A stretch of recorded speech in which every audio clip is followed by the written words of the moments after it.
नमस्कार, 10 का दम के साथ हाजिर हूं मैं अनुपम। प्रदेश की हर छोटी बड़ी खबरों को लेकर के बड़ी खबर आ रही है। जौनपुर से 3 लोगों की मौत हुई है। कच्चे मकान की दीवार गिरने से हादसा हुआ है। मलबे में दबे 5 लोग, 3 की मौत हो गई है। हादसे में पति, पत्नी और बच्चे की मौत हुई है। घायलों में 2 की हालत गंभीर बनी हुई है। जिला अस्पताल रेफर किया गया है। लगातार हो रही बारिश के चलते ये दीवार गिरी है। जौनपुर में बड़ा हादसा हुआ है। 3 लोगों की मौत हुई है, 2 की हालत गंभीर बनी हुई है। लगातार हो रही बारिश के चलते यह हादसा हुआ है। मनोज हमारे संवाददाता हमारे साथ जौनपुर से फोन लाइन पे हैं। मनोज, कब यह हादसा हुआ है और फिलहाल क्या वजह निकलकर सामने आ रही है? देखिए, ये पूरे दर्दनाक हादसा ये जौनपुर जनपद के सुजानगंज थाना क्षेत्र का है।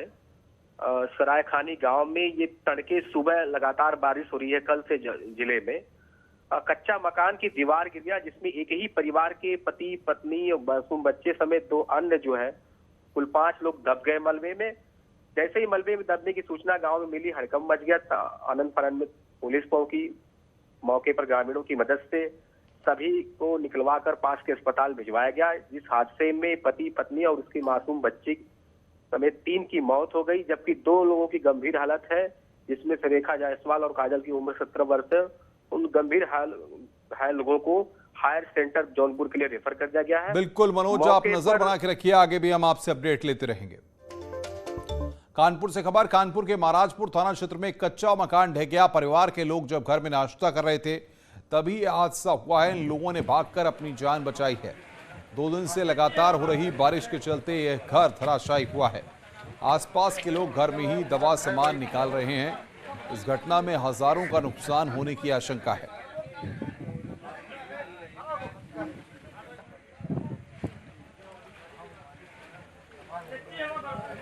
आगरा में नाली विवाद को लेकर 2 पक्षों में जमकर मारपीट हुई है। एक पक्ष ने दूसरे पक्ष पर लाठी डंडों से हमला कर दिया, जिससे 2 लोग गंभीर रूप से घायल हो गए। मामला थाना इत्मातुद्दौला इलाके का है। काफी देर तक दोनों पक्षों के बीच में लात घूंसे चलते रहे। इसी बीच एक पक्ष का व्यक्ति लाठी लेकर आ गया और उसने लाठियां बरसानी शुरू कर दी।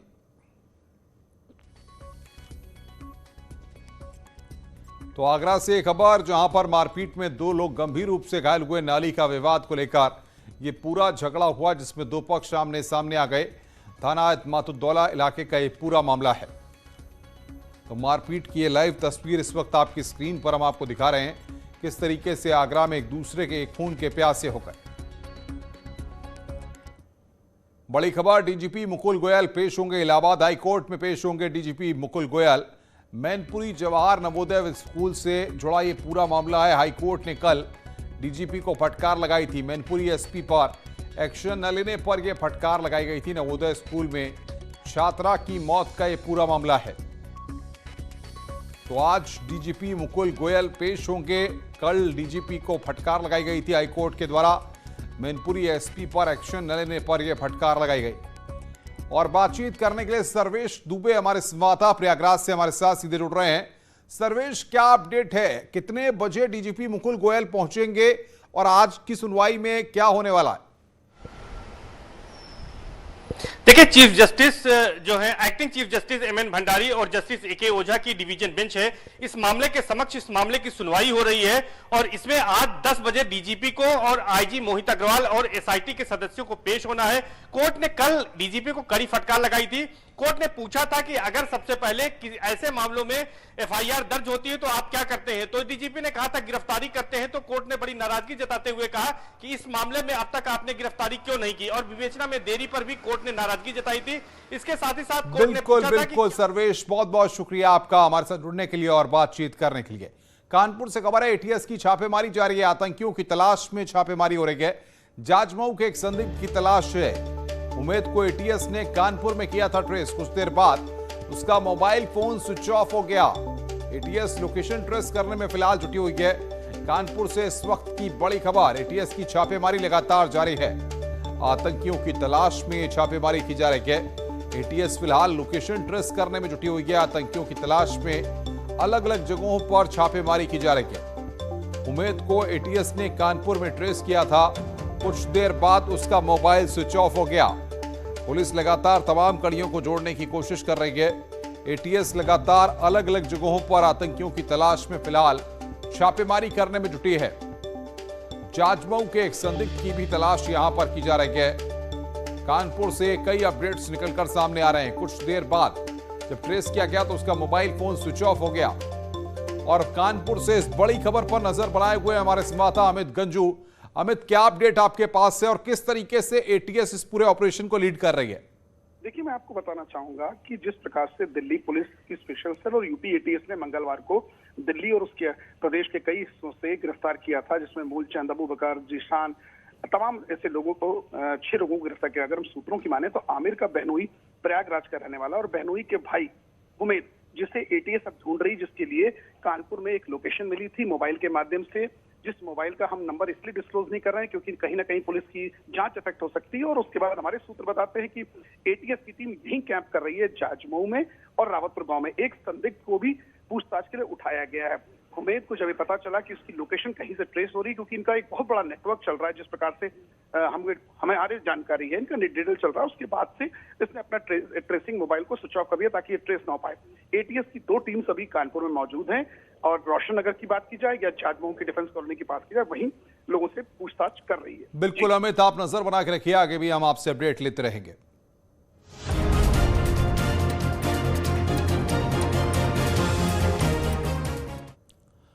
मुख्यमंत्री योगी आदित्यनाथ आज बाराबंकी के दौरे पर रहेंगे, जहां वो लोगों को करीब 100 करोड़ रुपए की परियोजनाओं की सौगात देंगे। सुबह 11 बजे 25 मिनट पर सीएम योगी वहां पर पहुंचेंगे। इसके बाद करीब 1 बजे तक जिले में आयोजित कई कार्यक्रमों में शिरकत करेंगे। बाराबंकी में सीएम योगी 100 करोड़ की परियोजनाओं का शिलान्यास और लोकार्पण करेंगे। साथ ही सरकारी योजना के लाभार्थियों को प्रमाण पत्र बांटेंगे और जनसभा को भी संबोधित करेंगे।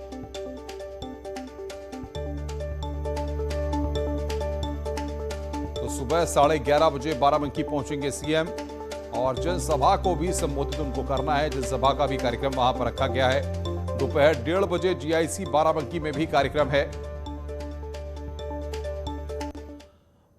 उत्तर प्रदेश इस बार जीएसटी काउंसिल की बैठक की मेजबानी करेगा। 17 सितंबर से लखनऊ में यह बैठक होगी। केंद्रीय वित्त मंत्री निर्मला सीतारमण की अध्यक्षता में होने वाली बैठक में देश भर के सभी राज्यों के वित्त मंत्री शामिल होंगे।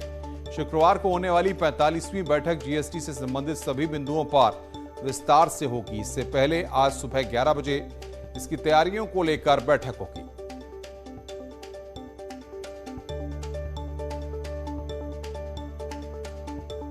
जीएसटी काउंसिल की 45वीं बैठक की मेजबानी उत्तर प्रदेश करेगा। इसकी तैयारियों को लेकर आज 11 बजे बैठक होगी। राजधानी लखनऊ में आज बैठक होगी और कल यहां पर निर्मला सीतारमण की अध्यक्षता में बैठक होगी, जिसमें सभी राज्यों के वित्त मंत्री शामिल होंगे।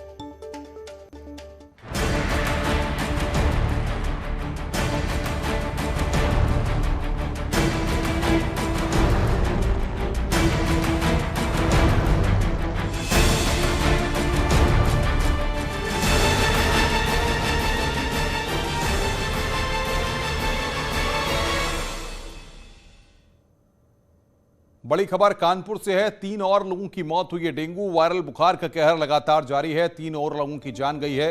कुरसौली में एक बच्ची की मौत हुई है। डेंगू के 12 नए मरीज मिले हैं। डेंगू के मरीजों की कुल संख्या 108 है। 15 दिनों में डेंगू बुखार से 57 लोगों की मौत हुई है। तो कानपुर से एक खबर, 3 और लोगों की मौत हुई है। डेंगू के 12 नए मरीज मिले हैं। उत्तर प्रदेश में कई जिलों में डेंगू और वायरल फीवर का कहर लगातार जारी है। फिरोजाबाद में अब तक 60 लोगों की और मथुरा में अब तक 15 लोगों की मौत हो चुकी है। वहीं गाजियाबाद, मेरठ, प्रयागराज, मुरादाबाद में भी लगातार बड़ी संख्या में लोग इसकी चपेट में आ रहे हैं। उत्तर प्रदेश में अब तक करीब 1400 लोग बुखार से पीड़ित हैं।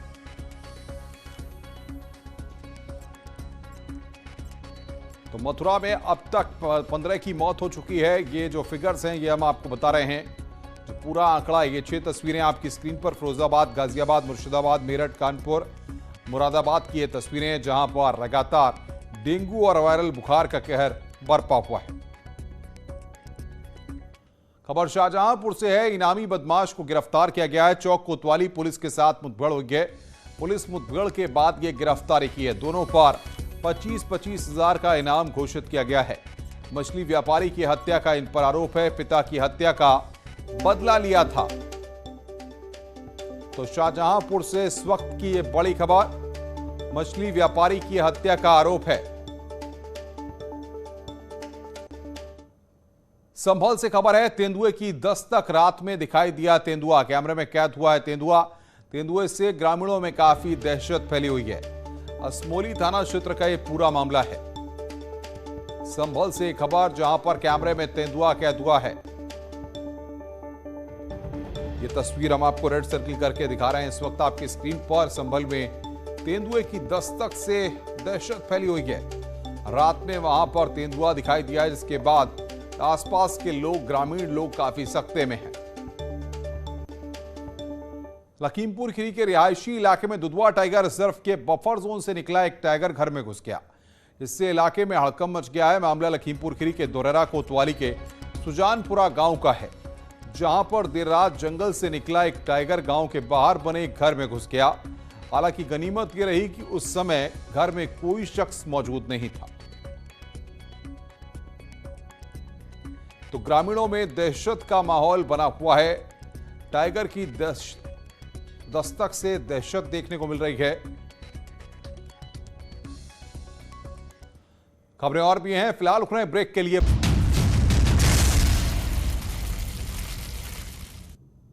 स्वागत है। ब्रेक के बाद झांसी में दो लड़कियों ने पुलिस की गाड़ी पर कब्जा कर लिया। आरोप के मुताबिक दोनों लड़कियों ने गाड़ी में बैठे दरोगा और दो सिपाहियों के साथ मारपीट की है। इस मारपीट में दरोगा और दोनों सिपाहियों को हल्की चोट आई है। पुलिस जमीन विवाद सुलझाने मौके पर पहुंची थी। पुलिस ने दोनों लड़कियों समेत कई लोगों के खिलाफ फिलहाल केस दर्ज कर लिया है। मौरानीपुर कोतवाली क्षेत्र का यह पूरा मामला है। तीनों को मामूली चोट आई है। यह तस्वीर इस वक्त हम आपकी स्क्रीन पर आपको दिखा रहे हैं। जमीन का विवाद सुलझाने के लिए वहां पर पुलिस की टीम पहुंची थी। पुलिस ने दोनों लड़कियों पर केस दर्ज किया है। बड़ी खबर इस वक्त झांसी से आ रही है। झांसी पुलिस की गाड़ी पर कब्जा किया गया है। दो लड़कियों ने गाड़ी पर कब्जा किया है। यह तस्वीर इस वक्त हम आपको दिखा रहे हैं आपकी स्क्रीन पर। दरोगा दो सिपाहियों से मारपीट का आरोप लगा है। खबर बहराइच से है, जहां पर 8 साल के मासूम की गला और हाथ की नस काटकर हत्या करने की कोशिश की गई है। लड़के को गंभीर हालत में जिला अस्पताल में भर्ती कराया गया है। पीड़ित बच्चे के पिता ने पड़ोस की लड़की पर हत्या की कोशिश का आरोप लगाया है। पुलिस ने पिता की शिकायत पर कुछ नामजद और कुछ अज्ञात लोगों के खिलाफ केस दर्ज कर लिया है और वो आरोपियों से पूछताछ कर रही है।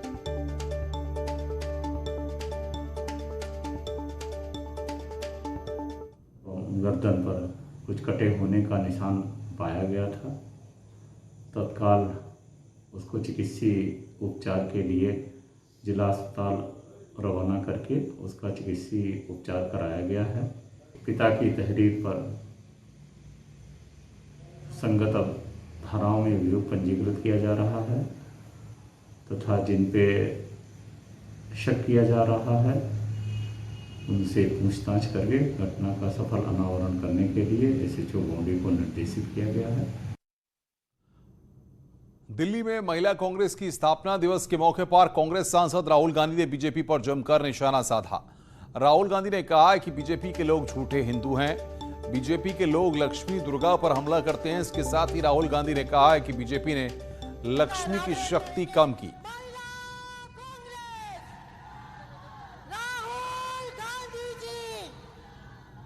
वो अपने आप को हिंदू पार्टी कहते हैं और पूरे देश में लक्ष्मी और दुर्गा पर आक्रमण करते हैं। जहां ये जाते हैं कहीं लक्ष्मी को मारते हैं, कहीं दुर्गा को मारते हैं और फिर कहते हैं हम हिंदू हैं। ये किस प्रकार के हिंदू हैं? ये झूठे हिंदू हैं।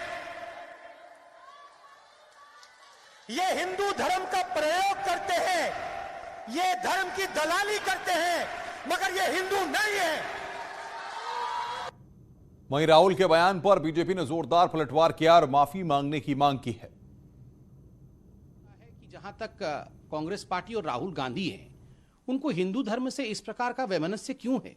क्योंकि ये वही कांग्रेस पार्टी है जो भगवान श्री राम के अस्तित्व में विश्वास नहीं करती है। ये वही कांग्रेस पार्टी है जो हिंदू आतंकवाद जैसे घिनौने शब्द का प्रयोग करती है। और आज इस प्रकार कहना धर्म की दलाली, कौन धर्म की दलाली करता है? भारतीय जनता पार्टी सबका साथ सबका विश्वास करती है।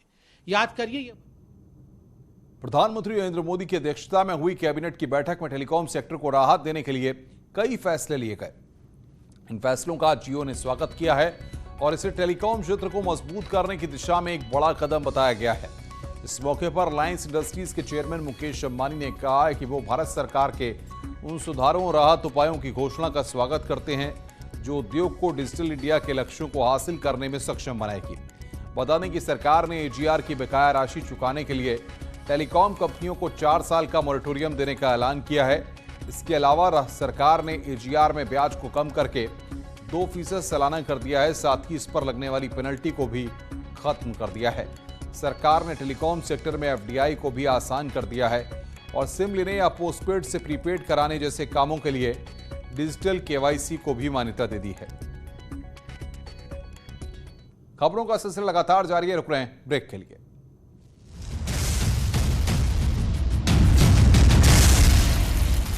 बढ़ा दी गई है सुरक्षा। पाकिस्तान के दहशत प्लान को दिल्ली पुलिस